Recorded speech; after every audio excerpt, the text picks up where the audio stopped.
yourself to dinner or shopping. So stop searching all of those travel sites to find the lowest price on your next flight. Let one of our SmartFares expert travel agents find ridiculously low prices for you. Call SmartFares today and get the best price on your next flight. Guaranteed. Also, save up to 50% off business and first class tickets. 855-325-1820.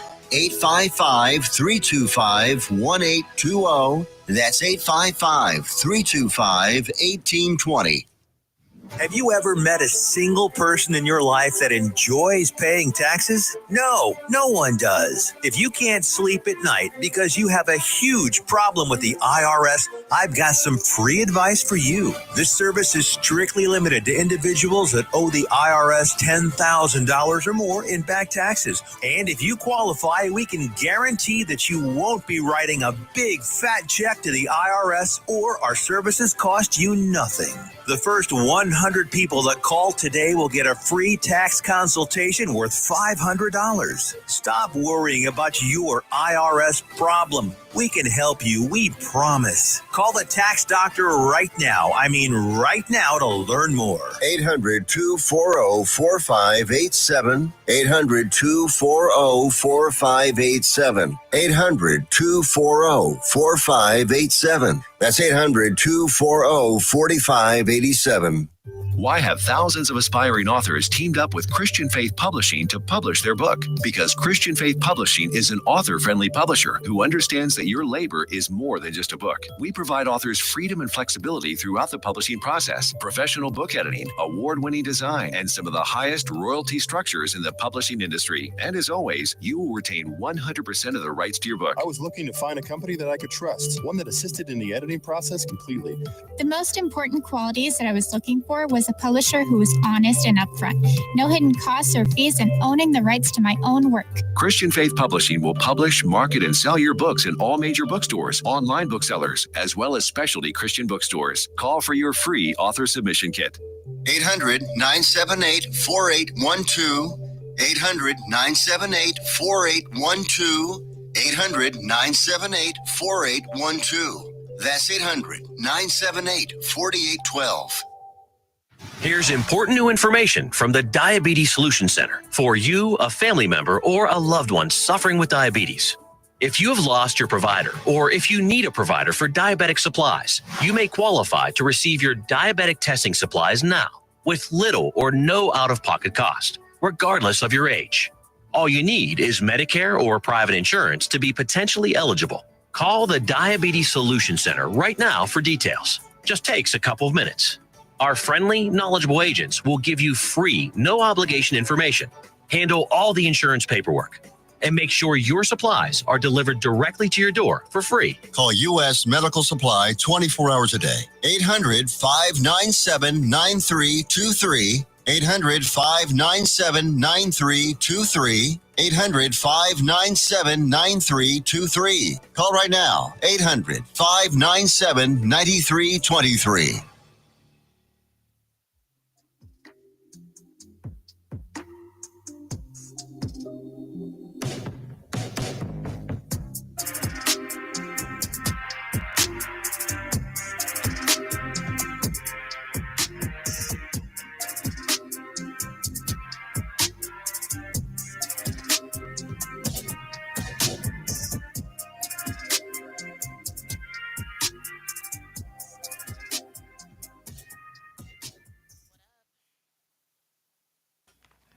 It's always the little buttons. How's it going, everybody? Shout out to everybody watching on YouTube and on Facebook. Welcome to another episode of Bitches Love Sports. I'm your host, Jazz Monet, and we've got a lot to talk about today. So if you've been paying attention and you're a Cowboys fan, you know that Cowboys training camp started today. But the show technically started yesterday. And by the show, I mean some of the typical drama and headlines that come along with the Cowboys being in season. And anytime you see Jerry Jones sitting in front of a mic, you know that there are some sound bites coming. You know that there's probably going to be some drama coming, whether it's real or fabricated by the media. And in this case, I think we've got a combination of the two. Because here's the thing. I woke up to headlines and to social media posts about Jerry Jones taking shots at his players. But the thing is, I feel like everybody is calling out the wrong players as the ones being disrespected. People are like, "Oh, I can't believe he said that about Dak and Micah," and I'm like, "Oh, okay, but can we talk about what he said about Trayvon Diggs though? Like, did y'all not hear that? Did y'all miss it, or do we just not give a fuck about Trayvon Diggs anymore?" I'm just trying to figure out what's going on because it did not make sense to me, and I'm gonna give y'all a little bit of context. Y'all know how I like to do. I will pay attention to the headlines. I will pay attention to the sound bites, but at the end of the day, I want my audience to be educated. I want my audience to know the full story. So that's why we have several sound bites for you today. So we can start this football season off knowing exactly where I stand on everything and also getting the record set straight on a few things. So here's one of my biggest things about the sound bites that came out and the issues that people have, because it's like I'm looking at the Dallas Cowboys YouTube channel, and I'm looking at their video for the training camp press conference, and it's sitting at 34,000 views, which is not a lot for most of their videos, honestly. But what it also means is that the clips that were played on ESPN and the clips that ESPN shared to their own YouTube page got more views than the source material. So the millions of posts and tweets and all this mess that's out there is not even coming from a fully educated perspective. People are literally hearing a clip and running with it. So one of the first things we're going to do is we're going to start with this clip where he supposedly took a shot at Dak and Micah. Because I think if you hear that clip and you hear it out of context and somebody tells you that he was taking a shot at his star players, you could believe it, right? You could hear that and say, okay, like, yeah, they said he's taking shots at his players, and I hear this. It sounds like he's taking the shots. But real talk, when I watched the full press conference as it was happening, what I heard was not an owner taking shots at his players. Not in this section of the press conference. We're gonna get to what happened with Trayvon Diggs because honestly, that was crazy. Honestly, that, in my opinion, should be the headline. But first, let's get to the bottom of what he actually said about Dak and Micah. So this clip is gonna be a little bit long because I want to give y'all context. There's a question asked by a reporter. Brian Schottenheimer answered first, and then yes, Jerry Jones's answer was unprovoked, but I believe he kind of had a reason for saying what he had to say. So let's go ahead and listen to it. Brian, with Micah, if he doesn't practice while he has a hold in, what do you do? You should work every day. I mean, however this thing plays out is going to play out. The fact that Mike is here, he's talked all offseason about wanting to take more of a leadership role. He's talked about wanting to be great. We know he's a great player. And, again, I think that we're excited he's here. And there's a lot of ways to get this thing done. But like we've said, we're committed to having him take that next step, not just as a player, but as a leader. Just because we sign him doesn't mean we're going to have him. He was hurt 6 games last year. Seriously. We've signed, I remember signing a player for the highest paid at the position in the league, and he got knocked out 2/3 of the year, Dak Prescott. So there's a lot of things you can think about when you, just as the player does, when you're thinking about committing and guaranteeing money. On the tango part of it, though, Mike said in the podcast that ownership has overcomplicated this thing. In your mind, do you guys think this has been overcomplicated? Of all of the people that I've sat down with as a player, of all the players that I've ever negotiated with, Michael Parson is as savvy and knowledgeable and understanding of his financial business relative to football as any player I've ever been around. All right, so I'm going to give him a pass on that whole Michael Parson thing. We're not going to talk about that today, at least. But the thing that I wanted to bring up was what exactly he said about Dak and Micah. What exactly he said was, y'all are talking about Micah Parsons and his contract, because to give this a little bit of context for people who might not be all the way in the loop, people have been talking about Micah Parsons' contract since the draft, maybe since before then. And there was speculation that if a contract wasn't done going into training camp, that Micah, like some of the players who have had similar situations before him, might choose to sit out. And then when he said that he was going to training camp, and he did indeed show up at training camp, there was speculation that, like, well, maybe he'll hold in, maybe he won't practice. And that's where the question to Brian Schottenheimer came from, was from people taking the situation that they've already been discussing for months about Micah Parsons and then just carrying it over even though he showed up at camp, right? And so Jerry Jones decided he needed to jump in and add a little bit of context. So what he said was true. He did sign Dak to a very large headline-making contract, and then Dak got hurt. I guess the way I look at it, I look at that as something as that's just facts. He's just giving y'all context for some of the things that he thinks about when he makes these decisions. Or I shouldn't even say he, when they make these decisions. Emphasis on the they, which is something else that we're going to talk about later in this segment. But what we're going to talk about right now is a player he actually did take shots at, because like I said, people are talking about him taking shots at his star players. And I'm just like, okay, maybe you didn't like him bringing up the fact that Dak and that Dak got hurt and Micah could. And like Micah did get hurt this past season. So even though that was his first injury ever, now we know it's not impossible. We know he's not invincible, right? But the first comment that Jerry Jones made about Trayvon Diggs in this press conference was literally unprovoked. He was talking about Micah Parsons, giving Micah Parsons some rather glowing compliments, honestly, and then randomly went on a tangent about Trayvon Diggs. And so I want y'all to listen to that, and you can put it in the chat. You can put it in the comments if you're watching after the fact. You can hit me up. If you got my number, you can text me and tell me, who do you think Jerry Jones was actually taking shots at here? So give this a listen. Ryan, with Micah, if he doesn't practice while he has a hold in, what do you do? You should work every. Sorry, wrong clip. Give this a listen.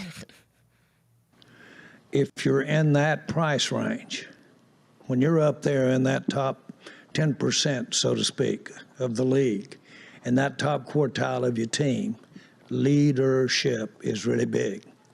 And leadership exhibits himself when you're negotiating as well. And so I'm appreciative of Micah being here. I am. And it's incumbent upon us all. We've got a player that we've docked him for not being here during off-season workout, as you well know. And we will fine him for that, because those parts of a contract to go directly toward the leadership that he's is as a player relative to the rest of the team, and certainly, obviously, to our fans as well. So I'm big into, and not alone either, big into showing anything you can do for leadership if you're going to be one of these guys that are in the top drawer of all the money.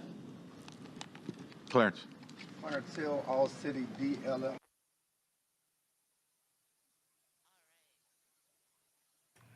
Okay, so I'm seeing some comments saying that y'all are hearing static on the YouTube side. First of all, I want to say, Kelvin Lee, thanks for watching. If you're still hearing static, let me know. I can adjust. Oop. Nope, that was too much. If you're still hearing static, let me know. So we can, I don't want to adjust too many things, but if you're still hearing static, let me know, and I'll see what else needs to be adjusted.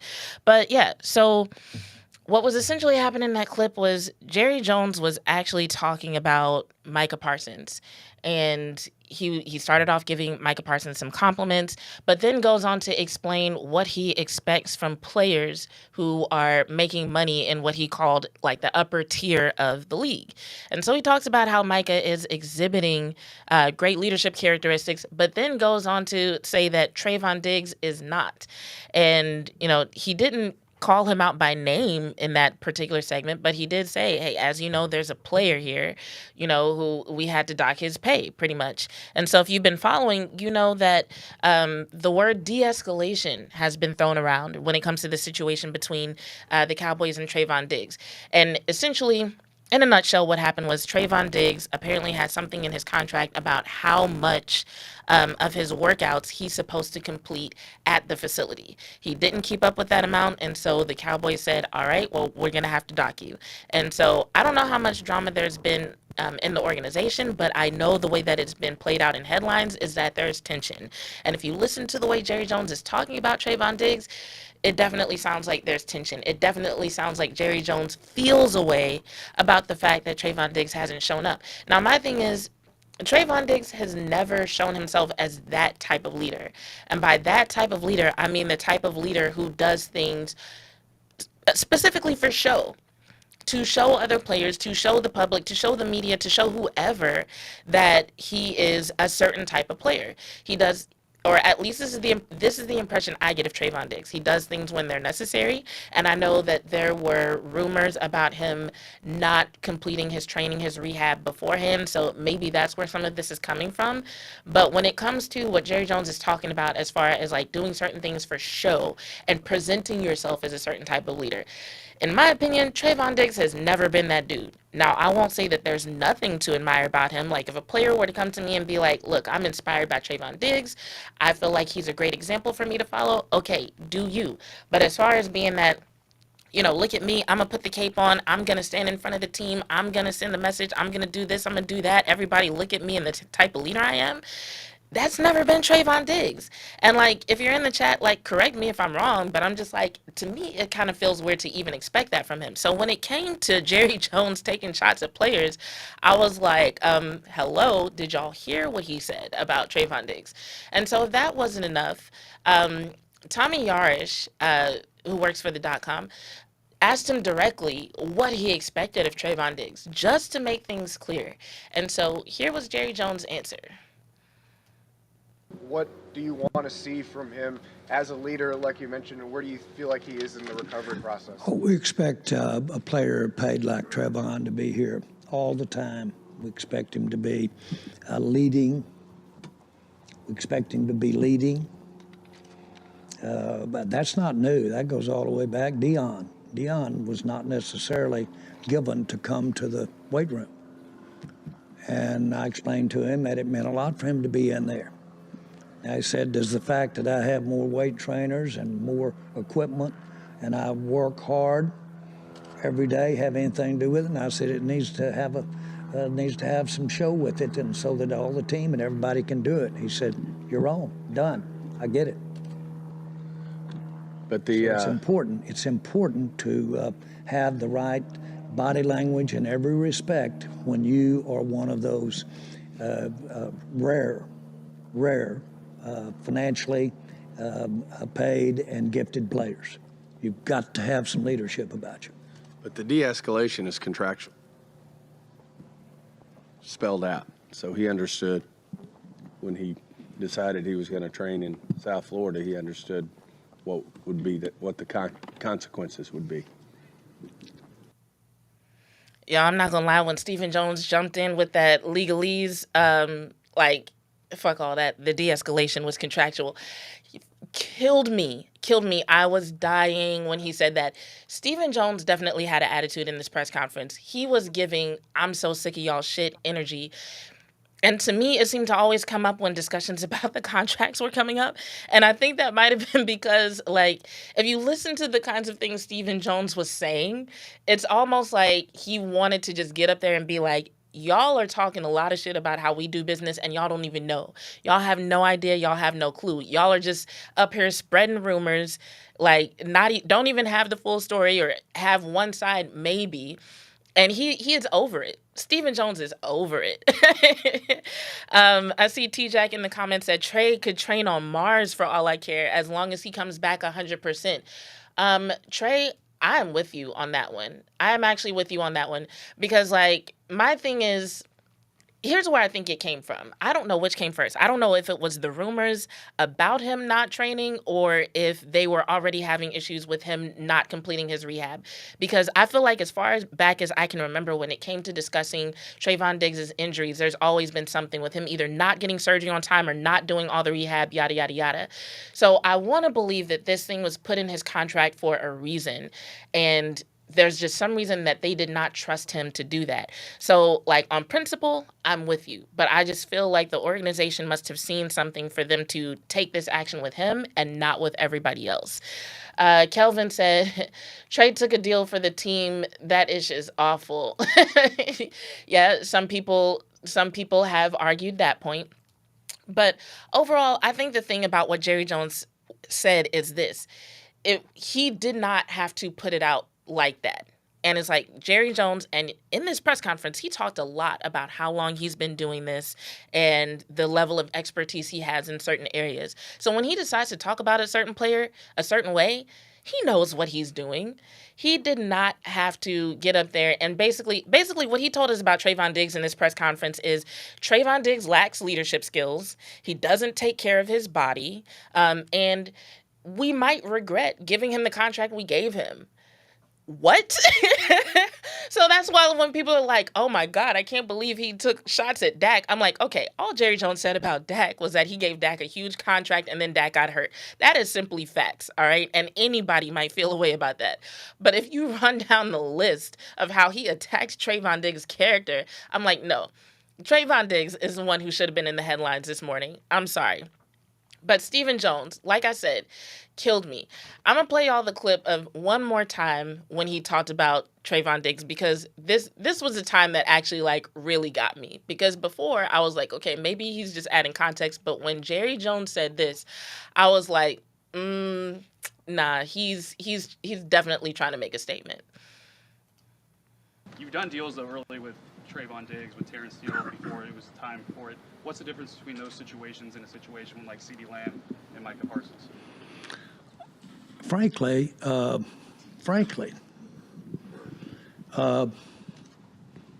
should we have waited on Diggs and Steele? Oh, you brought him up. I didn't. He said, frankly, should we have waited on Diggs and Steele? That's another one. If they wanted to say he took shots at Terrence Steele, I could see that. Because he put both of them in that sentence, suggesting that he's like, hey, maybe we should have waited on those guys. Maybe we gave them too much money. Maybe we should have never gave y'all money. Maybe we shouldn't have done it so soon.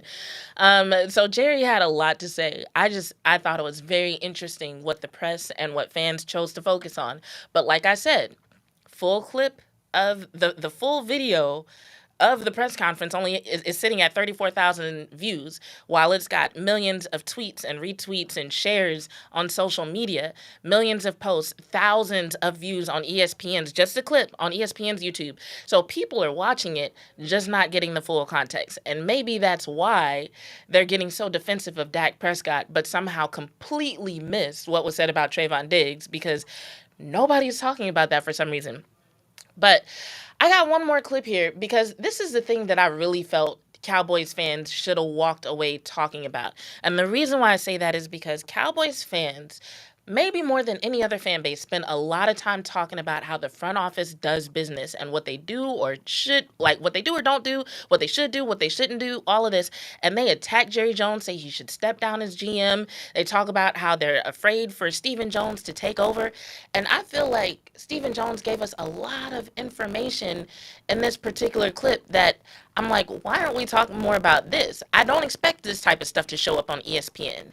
But like among fans who call ourselves informed and who talk about this kind of stuff all day, every day, what Stephen Jones said in this clip is something that I definitely expected to hear more content creators and more fans talking about.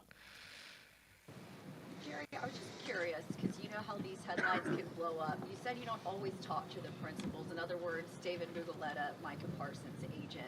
Why have you not spoken to him more directly the way you have Todd France or David Cantor in the past? Jerry didn't speak to Todd France. Okay. And Jerry, as he said, doesn't speak to many agents. I do. So I want y'all to first notice that Stephen Jones was like jumped in. James Slater was talking to Jerry, and Stephen was like, look, give me this mic. What's your relationship with Mugoletta been so far? We've always had a good relationship with Mugoletta. What would you say? And specifically, you know, Adam speaks to the agents as well. So, but Jerry's typically, whether it's a coach or a player, speaks directly to the principal. And I don't talk to the attorneys and all of the other stuff that goes on, too. Now, it really wouldn't be time for everything if you did that. So I do talk to the principals. We've talked about the fact that sometimes we drag these out. I know last year you guys have disputed whether there was any rust with CeeDee Lamb when he wasn't here at camp. For those of us who aren't in the rooms or aren't talking to the agent like you are, Stephen, what's holding it up? Is it APY? Is it injury language? What are the little nuances that are preventing a contract getting done. Since you talked to Micah, which is something you guys have done pretty early on with a player, more so than you have in the past. Well, first of all, we've always felt like it wouldn't, it's not productive to talk about any details about what's holding what up. I mean, obviously, we don't have a deal with Mike, and we have work to do. That's the only thing I would comment on. Stephen Jones is sick of y'all shit, is what he's saying. So he starts off, he said, Jerry doesn't talk to the agents. I do. Which, from the anecdotes I've heard, that is pretty accurate. Jerry talks to the principals, as he said, which means he talks directly to players and coaches. And when it comes to agents and lawyers, there are other people doing that. So when people are like, Jerry should do this, Jerry should do that, Jerry should step down as GM, they're really they really should be bringing Stephen into that conversation more. And Stephen also mentioned Adam. And I was like, okay, so now Stephen has talked about Adam publicly. Why aren't more people questioning Adam now? So for those who are not in the loop on this, Adam Persifka is the director of salary cap and player contracts for the Dallas Cowboys. He's been in this position about 25 years, maybe more. I know at least 25 years. So he's been around for a good portion of the Joneses' tenure. On the Dallas Cowboys website, it says, in his role as Senior Director of Salary Cap and Player Contract, Persifka assists the Chief Operating Officer / co-owner Stephen Jones and Vice President of Football Operations and Football Administration, Todd Williams, in managing the club's salary cap, negotiating player contracts, and monitoring league transactions. So this is somebody who, for all the conversations that happen about the salary cap, about contracts, about personnel, I never hear this man's name come up. And he's been around for 25 years. And so I was just like, all right, I get that it's not messy enough for the mainstream media to bring up. But yo, Cowboys fans, if you're in the chat, and it looks like there are a few of y'all who are, why haven't y'all ever talked about this man? Did y'all not know he existed? Is this your first time hearing about Adam, as it is for a lot of people? Or do you still blame Jerry Jones overall, despite what role Adam Persifka might play in the decisions of the league? What up, JV? I'm glad you made it. It is good to see you. I hope you're being safe, because I know you be driving this time of day. But yeah, let me know what y'all think when it comes to... Kelvin says Steven has power of attorney. Why are you being silly? But, no, I doubt it. But we don't really need to discuss that here. But yeah, so I feel like Stephen Jones is telling us a lot here. One, he doesn't even like discussing these things publicly. Two, he's telling us he's about his business, because so many of his answers were short and just I don't see the benefit. That wasn't his only time saying that he didn't feel like it was beneficial to discuss these things in the media. And three, he's letting us know, yo, the decisions that are made when it comes to contract, when it comes to personnel, it's not just on Jerry. It's not just on me. We have multiple people. And he said that for a reason. And you can tell because he already told us he doesn't tell us certain things if he doesn't feel it's productive. So that means if he is telling us something, he's telling us for a reason. So why do y'all think that he would mention Adam if he's not sick of people reporting the wrong shit? And essentially, that's the vibe I'm getting. I'm getting the vibe that he's like, look, I'm over it. I'm over the misdirection. I'm over the misinformation. If y'all are going to talk about this stuff, at least tell the whole story. At least get it straight. At least be accurate. Kelvin said, Skywalker's still been calling for this man's job for years. You know what, Kelvin? I believe you. Because if there's any content creator who's going to tell the full story, it is going to be Skywalker still. That man knows his stuff, and he will tell it like it is. He doesn't do stuff for clickbait. So I personally don't recall that, but I believe you. I don't doubt that for a second. And JV said he just got home. Good. I'm glad you were safe. So yeah, overall, those were my biggest revelations from the press conference. And it's just just to recap, to me, what he said about Dak being hurt after he got his contract, non-issue. That did happen. Everybody hated it. It sucked. It makes sense to think about that kind of thing when you're making future deals, going through future negotiations. But when it comes to some of the other things he said, I felt like, there should just be way more emphasis put on just how... I don't even know if I want to call it disrespect towards Trayvon Diggs, but you could. If you want to talk about Jerry Jones taking shots at anybody, he fucking called Trayvon Diggs' character into question. in multiple ways. So that's really the one that I feel people should be talking about. And Stephen Jones starting to peel back the curtain a little bit on how exactly these deals are made and who's talking to who. I'll say that's the first time I've ever heard Stephen Jones bring up Adam in a press conference.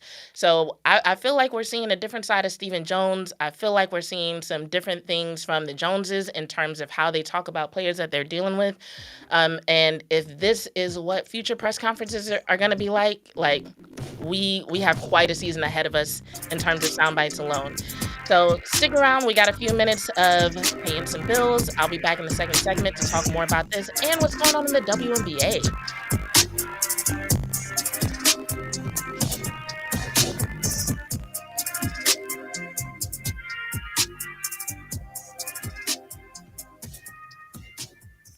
Let's be honest. Wheelchairs are heavy, bulky, and ugly. If you carry a wheelchair in your car to take care of a loved one, you know how hard it is getting that clunky, old-style wheelchair in and out of your car. Introducing the Feather Chair Wheelchair. At 13 pounds, it's the world's lightest wheelchair. It folds in seconds and fits neatly in your trunk, backseat, or closet, so you can take it everywhere. And it's only available right here. Order yours today and get a free wheelchair case, a $50 value, yours free. The Feather Chair. The world's lightest wheelchair is just $4.99 with easy payments as low as $16 a month. Sorry, no Medicare or insurance accepted. So call right now to order yours. 800-823-5826. 800-823-5826. 800-823-5826. That's 800-823-5826. If you're trying to quit drinking or doing too many drugs, listen to me.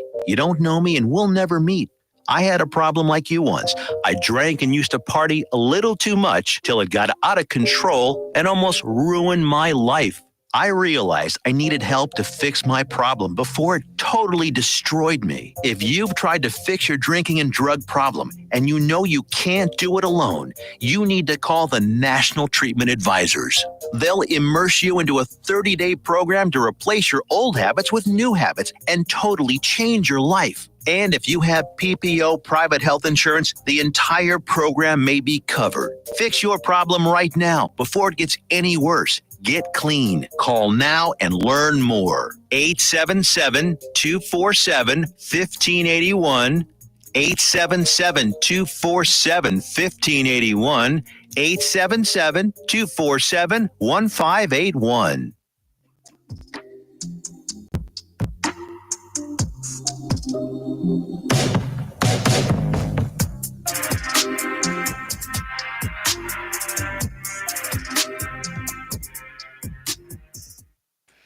And we are back. All right. So if you missed the first segment, we basically spent it going over what I thought were the biggest revelations from yesterday's press conference. Go ahead and hit that rewind button and take a listen. Also, if you are here, if you have not subscribed, please do so. If your notifications are not on, please turn them on. Please hit that like button. I appreciate that y'all are active in the chat.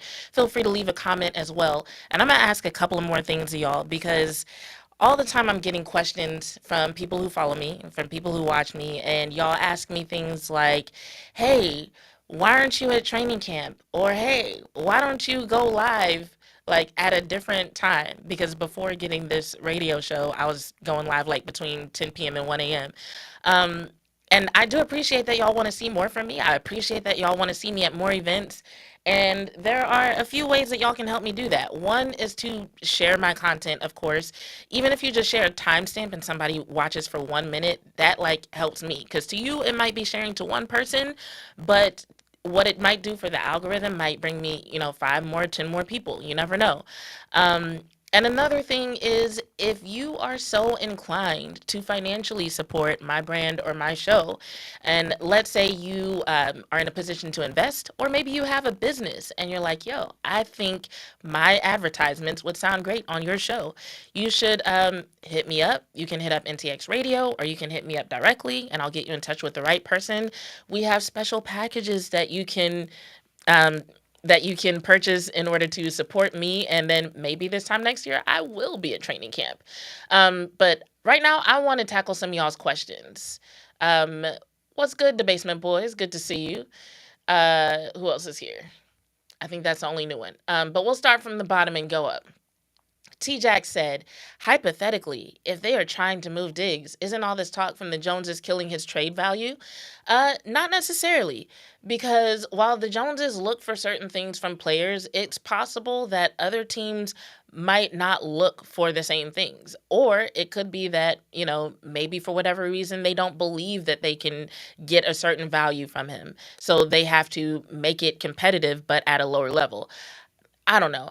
I've said before, I'm not going to pretend like I understand the whims of billionaires, um, and like what is going on that causes them to do the things that they do. So those are just a couple of the things that pop into my head. But like, I would say it will not necessarily kill his trade value. Could it make him relevant to different teams?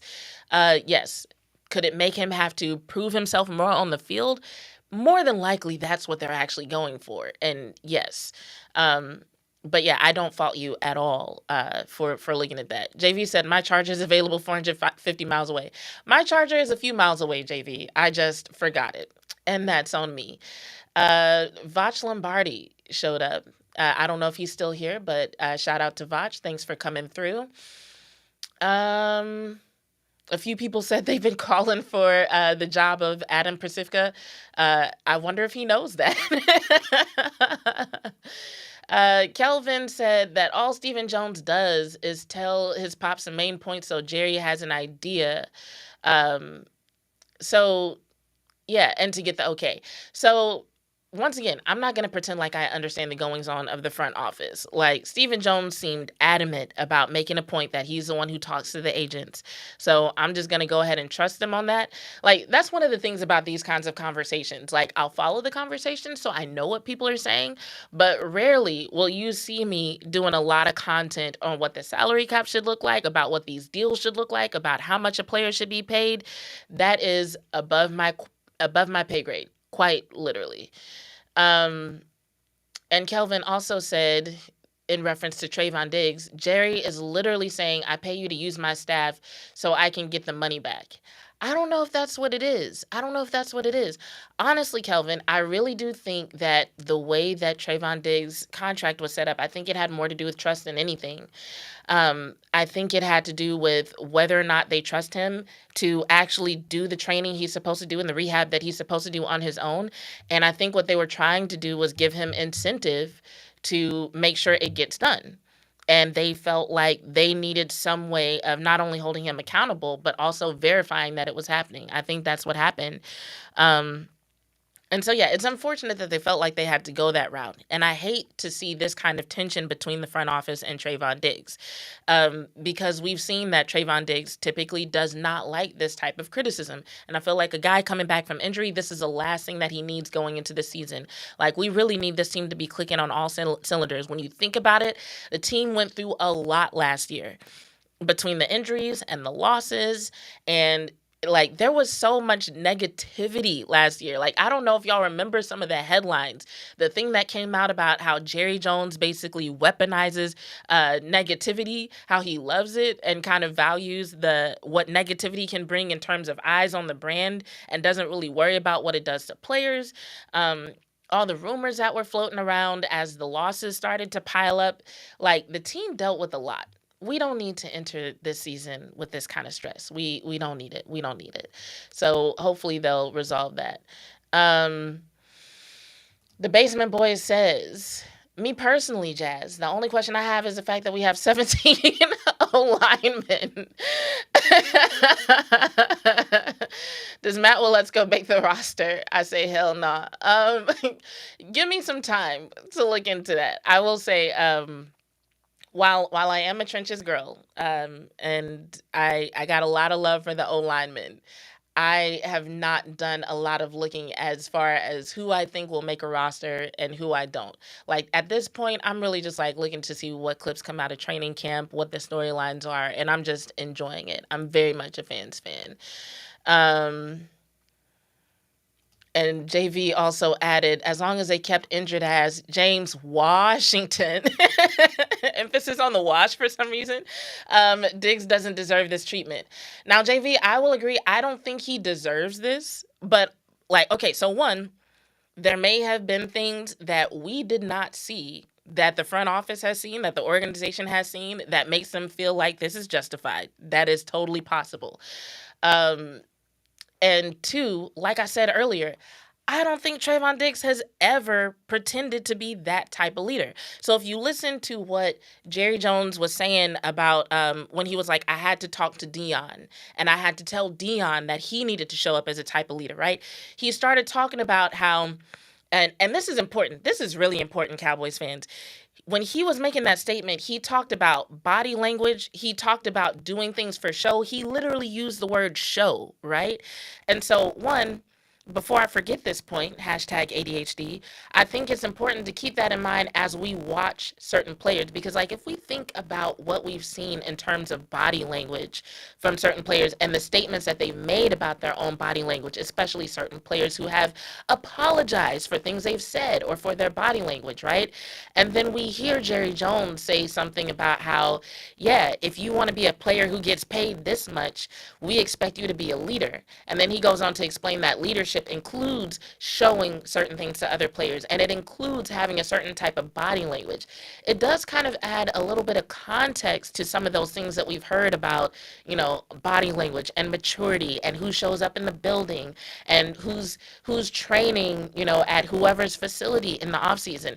It does kind of add a little bit of context to that, doesn't it? If now you know that Jerry values that when it comes to negotiating contracts and giving out money, to me, I'm like, that's definitely something I'm going to be keeping in mind moving forward. Anytime a player apologizes for anything or says that they did anything to improve that didn't directly relate to running drills, for example.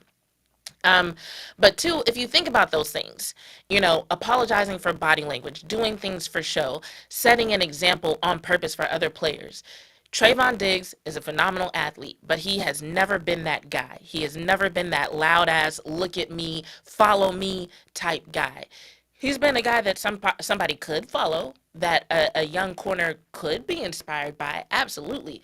But he's never been the one who's just like excited to get in front of the mic, excited to talk about what he's been doing in the offseason, excited for the media and fans and everybody to know what he's been doing. That's never been him.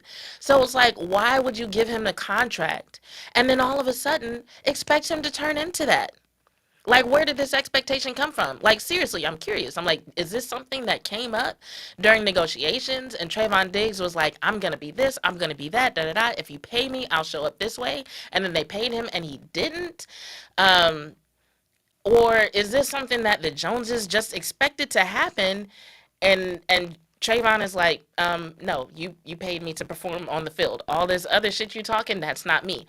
I have no idea, but Jerry Jones seems to be pretty upset about the fact that Trayvon Diggs isn't bringing it to the table. So that's definitely going to be a relationship to watch this season. Kelvin said, I love Romo, but he was getting hurt and not taking care of his body and received no backlash. Kelvin, you have a point, but think about this. Think about when Romo ended up losing his job, and think about what Jerry Jones just said about what he expects his leaders to show and what he expects them to do in order to earn that money, not on the field, but in terms of how he expects them to behave, their body language, the way they talk.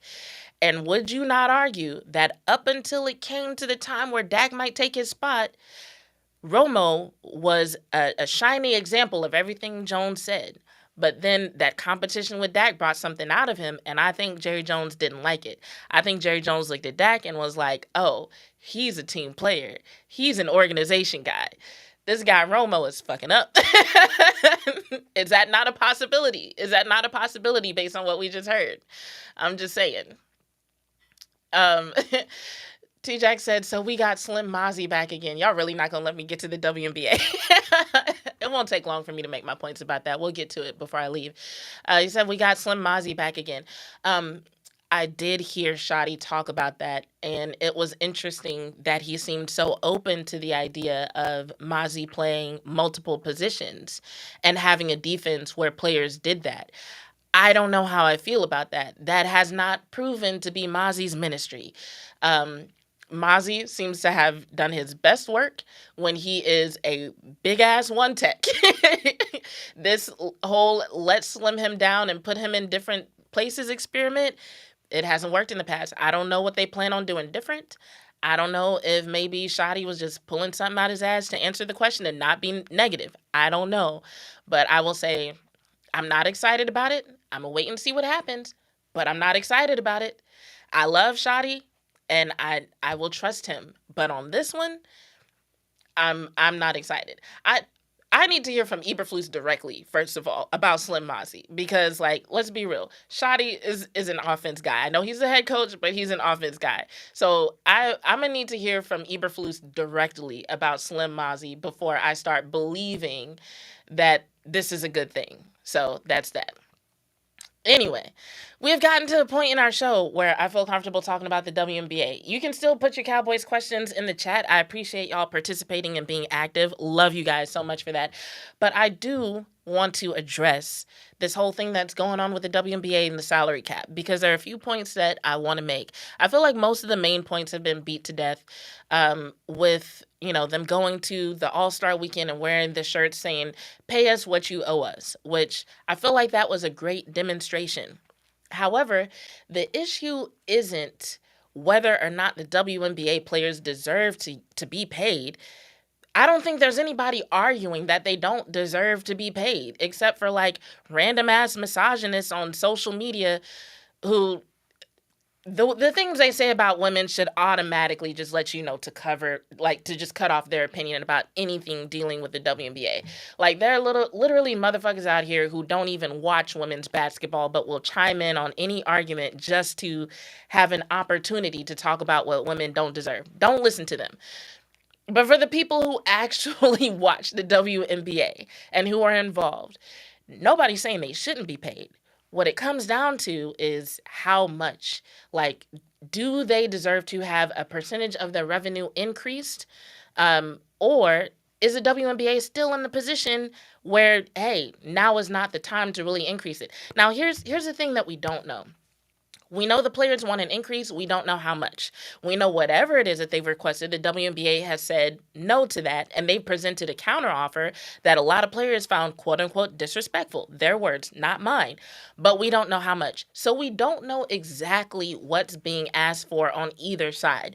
But the arguments that are coming up in the public are things like, well, they want to be paid closer to what the NBA is being paid. Because both the NBA and the NFL are in situations where players get 50% of the revenue. But they're also in positions where the costs are different. So here's one thing that I want to put out there that is fact that a lot of people are not aware of. So the WNBA, they've seen increases in game attendance. They've seen increases in investment. They've seen increases in game viewership. However, they still operated at a loss of $40 million last year. So it's kind of like if you're in bad debt and you get a job where you're making more money and you start paying down your debt, you might start paying it down, but you're still in debt. You don't just go from like, okay, I'm worth negative to I'm worth millions overnight. There are certain things that have to happen first. There are certain things that they have to figure out. And so one of the questions that people might want to ask is like, okay, what exactly are the operating costs? Is the WNBA putting too much towards operating costs to where they can't afford to give the players more money? Or are the operating costs necessary? Because as someone who did for a short period of time run her own roller derby league, I'm not saying that it's the same thing, but I'm just saying, based on conversations that I had with people who played for me, I know there are so many costs, so many expenses that people just simply do not think about. And then when you list it all out and it's like, okay, well, who do you want to take off this list? We need the marketing people. We need, the coaches. We need the trainers. We need all these staff members. Well, these are the people in charge of your media rights deals. These are the people in charge of managing the new expansion teams that we're getting. These are the people in charge of the draft, so on and so forth. So you start looking at the list and it's like, okay, if you're already operating at a $40 million deficit, then, okay, where do you expect that money to come from? Like, even with the increase and all that stuff that we mentioned, they're still operating at a deficit. And then here's something else to consider. Now, I will admit this comes from the research of one Mr. Joe Pompliano. If you are someone who is interested in the business side of sports, he is absolutely one to follow and listen to, and his Substack is worth the monthly subscription, I promise. So I hope he doesn't mind me reading this on air, but he did some digging into the expenses of the WNBA, and this is what he said. He said, there are two sides to the argument. On the one hand, WNBA players believe they deserve more money because the league is growing. Attendance and revenue have doubled year over year. Last year's WNBA finals were the league's most watched championship series in 25 years, and now they have signed a $2.2 billion TV deal. Now that's over 10 years. It's about $200 million per year, just FYI. Fast forward to later in the article, and actually let me find another part because I don't remember if it's in this article, but it was revealed that, hold on, I know how to find it. Okay, it wasn't in this article. So it was revealed that before this TV deal, the WNBA's TV rights deal was about $65 million, whereas the NBA already had a TV rights deal of $2 billion. If that gives you any idea of, I'm frozen. Can y'all hear me? I can see that my camera is frozen, but let me know if y'all can hear me. Say something in the comments if you can't hear me anymore. I do see the clock is ticking and things are scrolling, so it could just be my video. Let me know. But moving on, Joe Pompliano goes on to say, the counter argument you'll hear to this is that the WNBA has never generated a profit since its inception in 1996. In fact, the league lost $40 million last year alone. So why would WNBA players get more money when the league is losing money? The problem with these arguments is that each of them has flaws. For instance, while it's technically accurate that NBA players receive roughly 50% of league-wide revenue, that number is based on basketball-related income, which excludes certain items such as revenue from expansion, team proceeds, fines, interest income, sale of team assets, tax subsidies, and even certain arena revenues like luxury suite sales. Thank you, T-Jack. I'm glad you can hear me. On the other side, the WNBA's inability to turn a profit is also less of a concern than people realize. Several other Big Four sports teams lose money on an annual basis, and the WNBA should be immediately profitable when its new media deal takes effect.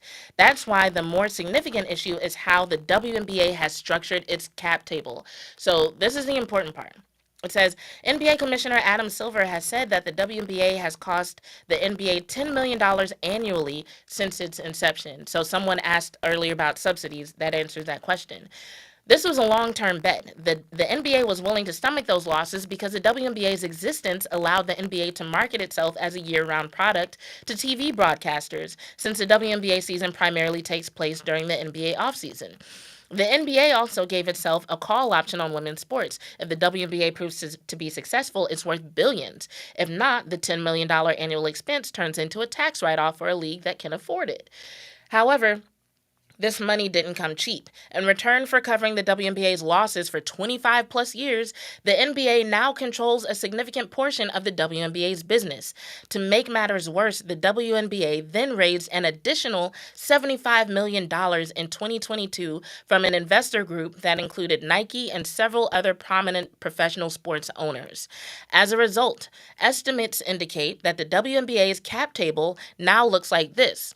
The WNBA owners control 42% of the league, the NBA controls another 42% of the league, and the 2022 investment group now controls the remaining 16% of the WNBA's equity. So while the WNBA has signed a massive new broadcasting deal worth $200 million annually, less than half of that money will ultimately go to the league and its players. This is a critical distinction between the WNBA and other major U.S. professional sports leagues.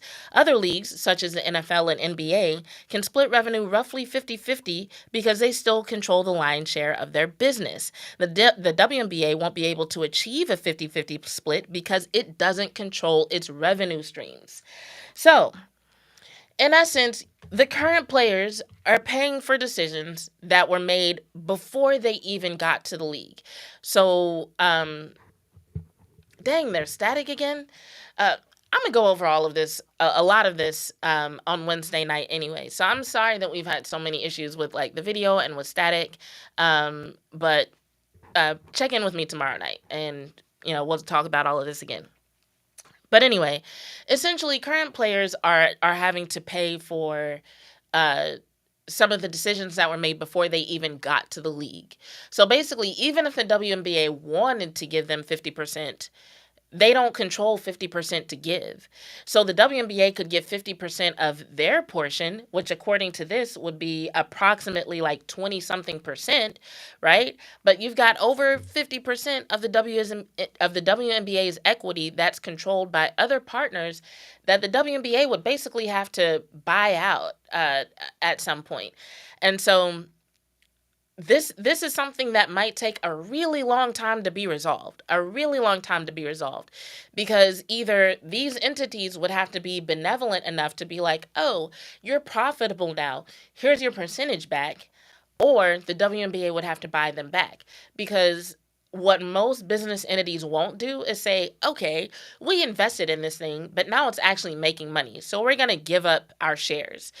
That's not what's going to happen. They're going to say, we invested in this thing and now it's actually making money, so we want to cash in. Like, we want to benefit from the years of subsidizing y'all that we've done, which, as it says, has been 25 plus years. So you might be looking at another 25 years minimum where the WNBA doesn't control most of its equity. So all I can say in defense of the WNBA is that they made the best decision that they could make at the time. The things that have led to the sharp increases in interest in the WNBA were things that were not predicted. And knowing this does kind of explain why they allow people to lean so much into the Angel Reese and Caitlin Clark so-called rivalry, even though it's toxic as hell. But if they ever want to get out of this arrangement, they're going to have to make a shit ton of money to do it. It's not going to be no 1 year of progress. It's not going to be no 2 years of progress. They are going to have to make steady progress for the next decade plus to even talk about getting out of this deal where the NBA and this other investor group control most of their equity. So when it comes to what the players are being paid, we're really not talking about the right things. This whole 50-50 split, it simply is not going to happen right now. Now, what the WNBA can do is they can look into other incentives to make things better for WNBA players. So like the whole thing with the charter flights that teams got in trouble for a couple years ago, they need to encourage that. These players need to be on charter flights. They need to be eating the best of meals. They need to have the best of facilities. There needs to be investment in making this experience better for players, since it was the organization that actually made the decisions that have led them to dealing with not being able to, literally because of how the structure is, not being able to get what they rightfully deserve in comparison to other leagues, other male-dominated leagues specifically. So that's a long and short of it. I do think it'll take a lot of creativity to resolve this. It'll take creative solutions. It'll take a lot of money being made. Whoever at the WNBA is in charge of figuring this out, I definitely don't envy their job, because this is not a situation where you can follow a typical sports model. In other situations, you can kind of say, oh, look at what the NFL did with media rights. Like, we can use that. Oh, look at what the NBA did in terms of propping up their stars and associating them with certain brands. We can use that. That's not going to work here, because neither the NFL nor the NBA dealt with what the WNBA is dealing with now in terms of other organizations owning their equity. And let's be real, when it comes to misogyny and queerphobia, they haven't had to deal with that either. So in a lot of ways, this looks like the same issue that has to be resolved the way other sports leagues had to resolve it. But in a lot of ways, it's completely different, and it's going to take somebody who looks at it differently and who is prepared to run some trial and error with some creative solutions to figure this out. But I hope it doesn't lead to a lockout, especially considering the fact that there's almost nothing the WNBA could do. But hey, we'll see as playoffs approach what the players decide to do, if they decide that it's worth a lockout, or if they want to stick by the WNBA and help them out with some of these creative solutions that they're going to have to implement. So this is going to be one hell of a season, y'all. But join me tomorrow night, late tomorrow night. Y'all know I never know the time. Turn your notifications on, but we'll follow up on some of this. It's been another episode of Bitches Love Sports. I'm out.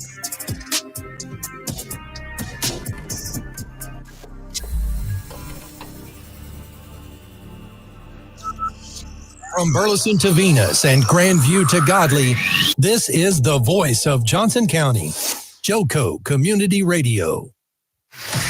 Attention all business owners and creative minds. Do you need a unique